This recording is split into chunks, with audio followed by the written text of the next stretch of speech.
Гисса Сиена Вали. Ағылшын тілді парфблогерлар шулап атқаннан кейін Сиена Вали деп. Осы парфюмді алдық, тексердік. В общем, мен айтарым сіздерге бүгін. Роскошная тема. Бұл аромат нишевыйлау, барлығына арналмаған. Байлық, статус туралы аромат. Енді иісіне келетін болсам, маған қатты ұнағаны, мына жақта старый дизайн сақта қалыпты да, алдында өздеріңіз көрген кезде стеклянный болған. Ал енді иісі туралы айтатын болсам, мына жақта малинаның иісі анық сезіліп тұр.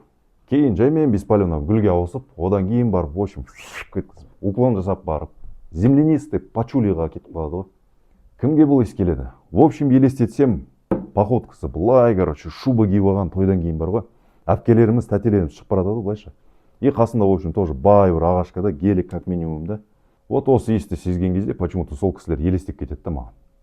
Фруктовый, сладкий, жасыл аромат, бірақ біз білетін сладкий аромат емес, мысалы, жаңағы бал, қант сияқты иіс емес. Мен ойымша жазға да болатын сияқты. Бірақ түнде қолданбасаң, күндіз мынау ауырлау болады. И екінші ассоциация, в общем, малиновый дизидің иісі шығады ғой. А так, жігіттер, ағылшын тілді блогерлар айтпақшы, Gissa бренді Hidden Gem. Қазақшаға аударғанда тығылып қалған алмас менің ең сүйікті брендім.